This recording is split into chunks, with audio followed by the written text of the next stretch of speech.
Fala galera, beleza? Igor aqui. Nessa aula vamos estar falando sobre linhas de tendência. Quais os critérios que a gente vai estar utilizando? Vamos primeiro recordar o que são linhas de tendência. Bom, as linhas de tendência são formadas por dois topos ou dois fundos, no qual a gente precisa de dois fundos, para aí sim a gente traça uma linha, para na próxima vez que o preço tocar nessa linha a gente for fazer a nossa operação, ou dois topos, certo? Vamos lá, vamos pegar um exemplo aqui. O tempo gráfico que a gente vai estar utilizando vai ser 1 hora, 4 horas e diário. 1 hora, 4 horas e diário. O GBP Japão, vou pegar um exemplo para vocês que está bem fácil. No tempo gráfico de 1 hora, o que a gente precisa analisar? Que para uma linha de tendência a gente precisa de, no caso da linha de tendência de alta, a gente precisa de dois fundos. Então o que a gente tem aqui? Temos este fundo e temos este fundo mais alto. Perfeito. O que a gente faz? A gente traça uma linha ligando os dois. Uma linha ligando esse ponto com esse ponto. Beleza. O que acontece? O critério que a gente vai estar utilizando é o mesmo que a gente viu na aula passada sobre suporte e resistência. A gente não vai fazer a nossa operação assim que o preço tocar na nossa linha logo de cara. Não. A gente precisa esperar uma confirmação, uma rejeição de preço. Esse é o segredo. Pode parecer simples, mas depois você pode fazer vários backtests e ver que é isso que funciona. Então vamos lá, por exemplo, tinha esses dois fundos, traçamos uma linha, o preço subiu e desceu, tocou novamente na nossa linha. A gente não ia fazer a nossa operação logo de cara, a gente ia esperar uma rejeição de preço, que foi o que aconteceu. Ou seja, apenas relembrando, rejeição é quando o mercado ele deixa vários pavios e volta, deixa pavio, volta, deixa pavio, volta, deixa pavio, volta. Ou seja, o que isso significa? Significa que o mercado está perdendo força. Então, se ele está perdendo força, perto de uma região de compra que pode fazer o mercado subir, é o que você precisa saber. Perfeito. Bom, beleza, Igor, comprei. E agora? Como que eu vou definir o meu alvo e o meu stop? Beleza, vamos lá. A gente vai fazer uma posição comprada, essa ferramenta aqui, posição comprada. Vamos marcar e a quantidade de stop é relativa para cada tempo gráfico que você vai estar utilizando. Por exemplo, vemos que os dois fundos estão aqui. Então, o que a gente vai fazer? A gente vai deixar o nosso stop próximo ao fundo anterior, ou seja, no nível de zona do fundo anterior. E o nosso alvo na próxima resistência. Então, o nosso alvo seria, de fato, aqui em cima.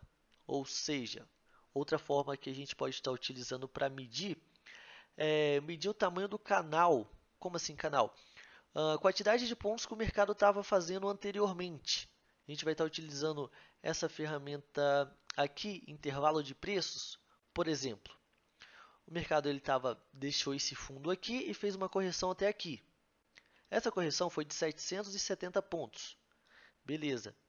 Aí o mercado fez uma outra correção de 700 pontos.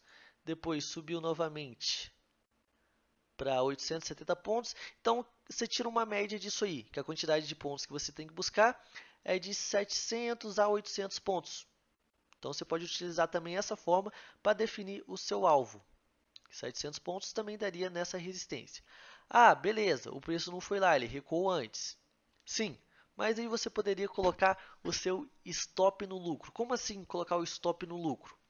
Por exemplo, a gente fez uma operação de compra aqui e tinha definido que se o preço não subisse conforme a gente queria, a gente ia aceitar perder aqui. Se ele descesse até aqui, a gente ia aceitar perder o quanto que a gente definiu lá. Beleza, o preço subiu uma quantidade de 600 pontos. Você vai perder se ele não for onde você colocou? Não. Você remove o seu risco e coloca aonde você aceitaria perder, já no local de lucro. Beleza? Se não ficou bem entendido agora, fique tranquilo que nas próximas aulas a gente vai estar tratando disso aí. Mas a operação usando linhas de tendência de alta é assim. Vou pegar um exemplo aqui de uma linha de tendência de queda. é basicamente a mesma coisa, só que a gente vai precisar de dois topos. Temos esse topo aqui com esse topo aqui. Isso aconteceu no dia de hoje, eu fiz essa operação. Ó, temos esse topo com esse topo. Traçamos a linha. O que a gente faz? A próxima vez que o mercado chega lá, a gente vai fazer a nossa operação. Ah, Igor, vou pegar logo de cara nessa velona que veio aqui? Não. O que eu vou fazer? Vou esperar uma confirmação. Se você está analisando em H1, você pode descer o tempo gráfico para 15 minutos para você ver uma confirmação melhor ainda. Então vamos lá, a gente está analisando em 1 hora. Vou recapitular. A gente está analisando em 1 hora, viu esses dois topos e traçou a linha. Descemos para 15 minutos para ver uma confirmação melhor. O que o preço fez? Ele subiu, deixou para view. Ficou brigando aqui, ficou lateralizado. Lateralização próxima a uma zona de suporte ou resistência ou de uma linha de tendência significa também rejeição de preço. Então o mercado ele tocou, desceu, tocou, desceu, tocou, desceu, tocou. Aí sim a gente vai fazer a nossa operação. O nosso stop, quanto que a gente aceita perder? Aqui no caso, uma operação vendida, posição vendida. O stop no topo anterior, então aqui. O nosso alvo, a mesma forma que eu utilizei na explicação passada. A gente define o tamanho do canal que o mercado estava tendo, 430 pontos. Opa. Intervalo de preços. 480 pontos.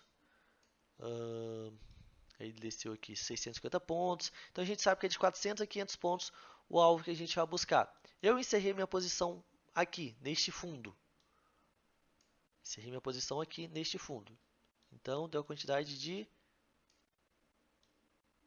400 pontos, o mesmo nível do canal anterior. Beleza? Você pode usar esses critérios assim para entender um pouquinho, para entender onde você vai colocar o seu stop ou o seu alvo. Deixa eu ver se eu acho um outro exemplo de que está acontecendo no momento. Opa, EuroAud, perfeito. O tempo gráfico de 1 hora. O que a gente consegue ver aqui? Temos dois fundos. Temos esse fundo, o mercado subiu, ficou meio lateralizado e desceu deixando esse outro fundo. O que a gente vai fazer? Traçamos uma linha entre esses dois fundos e vamos esperar a partir quando o mercado tocar nessa linha, porém a gente não vai fazer a nossa posição de compra, a nossa operação, logo assim que o mercado tocar. Não, a gente vai esperar uma confirmação, a gente vai esperar o mercado deixar vários pavios nessa linha, para aí sim a gente fazer a nossa operação. Com o alvo, vamos medir o tamanho do movimento que ele estava fazendo antes, 700 pontos, aqui também 700 pontos, mais ou menos 700 pontos. Então a gente vai fazer a nossa operação de compra aqui, com o alvo aqui. Vai ficar dessa seguinte forma, posição comprada, alvo aqui, stop no fundo anterior. Mais ou menos aqui, pode deixar. Só apagar aqui. Então, o nosso ponto de saída vai ser na nossa resistência, que dá uma confluência melhor ainda. Ou seja, a partir do momento que o preço tocar na resistência, a gente já aprendeu que o mercado cai. Tocou na resistência, cai, tocou no suporte, compra. Então, se a gente está comprado aqui, a gente vai sair no local que seria para vender.